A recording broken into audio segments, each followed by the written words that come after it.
ধরে রাখার ক্ষমতা অর্থাৎ ধারক ক্ষমতা অর্থাৎ ক্যাপাসিটেন্স, সেই ক্যাপাসিটেন্সটা কি পরিমাণ থাকছে বা ধরে রাখতে পারছে সেই অনুযায়ী ক্যাপাসিটরের মান আমরা নির্ণয় করছি বা ক্যাপাসিটরটা ভালো মতো বিচার করছি।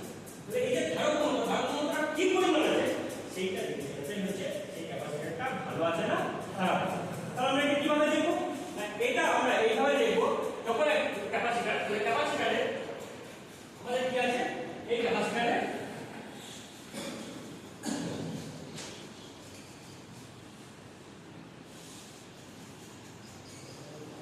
যেমন দুটো ওয়্যার আছে, দুটো ওয়্যার থাকে। তাহলে এই দুটো ওয়্যারকে আমরা কি করব, সকেটের মধ্যে একটা ফেজে এবং একটা নিউট্রাল সেপারেট ভাবে সুতোকে ঢোকাবো।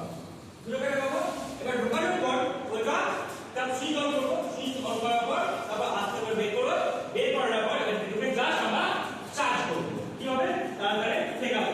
যদি শেখায় একটা আওয়াজটা সেই আওয়াজের যদি একটু তীব্র মনে হয় বা এরকম করে চার্জ করার পর আমি যদি এখানে স্ক্রুড্রাইভার দিয়ে ডিসচার্জ করি, যদি ডিসচার্জ করি অর্থাৎ দুটোকে যদি শর্ট করি, তখন যে আওয়াজ উঠবে সেই আওয়াজটা দেখে যদি আমরা বুঝতে পারি যে চার্জ ক্ষমতাটা একটু মানে আওয়াজটা ভালো রকম হচ্ছে বা জোরে হচ্ছে, যে পরিমাণ যে মাইক্রোফ্যারাডের ক্যাপাসিটর সেই মাইক্রোফ্যারাড অনুযায়ী এর যে আওয়াজ